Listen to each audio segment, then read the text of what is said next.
بسم اللہ الرحمن الرحیم۔ میرے پیارے مسلمان بہن بھائیوں، آج میں آپ حضرات کے سامنے یہ بات عرض کرنے لگا ہوں کہ ماتم اور تعزیہ کب شروع ہوا ہے۔ بڑی ہی خاص بات ہے، ایک مرتبہ ضرور سماعت فرمائیں، انشاءاللہ العزیز آپ کے علم میں بہت اضافہ ہوگا کہ تعزیہ اور ماتم کب شروع ہوا ہے، اس کی تاریخ ولادت کیا ہے۔ حضرت امام حسین رضی اللہ عنہ کی شہادت کے تقریباً 336 سال بعد شروع ہوا ہے۔ میں پوچھتا ہوں، اگر تعزیہ اور ماتم عبادت ہے تو 336 سال کا کیا بنے گا؟ 336 سال کے اندر صحابہ کا دور گزرا ہے، تابعین کا دور گزرا ہے، تبع تابعین کا دور گزرا ہے، بڑے بڑے اماموں کا دور گزرا ہے۔ ان لوگوں نے نہ تعزیہ نکالا ہے نہ ماتم کیا ہے۔ کیا یہ سب لوگ امام حسین رضی اللہ عنہ سے محبت نہ کرتے تھے؟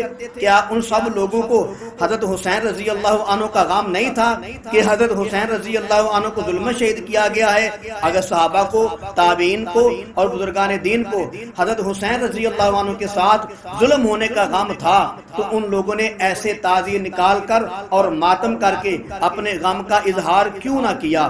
اب دو ہی باتیں ہیں، یا تو وہ لوگ حق پر تھے، پکی اور سچی یہی بات ہے کہ وہی صحابہ، تابعین، تبع تابعین، امام، غوث قطب ابدال اور اہل بیت ہی حق پر تھے، کیونکہ ان کو اللہ نے ہدایت پر کہا ہے، ہدایت یافتہ کہا ہے، پکے مومن کہا ہے، سچے لوگ کہا ہے، اپنی جماعت کہا ہے، جنتی لوگ کہا ہے، کیونکہ وہی لوگ اہل بیت سے محبت کرتے تھے اور ازواج مطہرات کا احترام کرتے تھے۔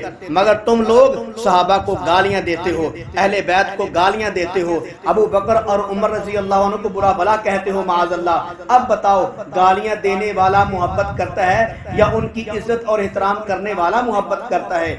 ہمارا ایمان ہے کہ صحابہ، تابعین، تبع تابعین اور بزرگان دین ہی سچے لوگ تھے، اور تم جھوٹے ہو۔ تمہارا تعزیہ بھی جھوٹا ہے، تمہارا ماتم بھی جھوٹا ہے، اور جھوٹے کے بارے میں قرآن کا ایک ہی فیصلہ ہے، فَنَجْعَلْ لَعْنَتَ اللَّهِ عَلَى الْكَاذِبِينَ۔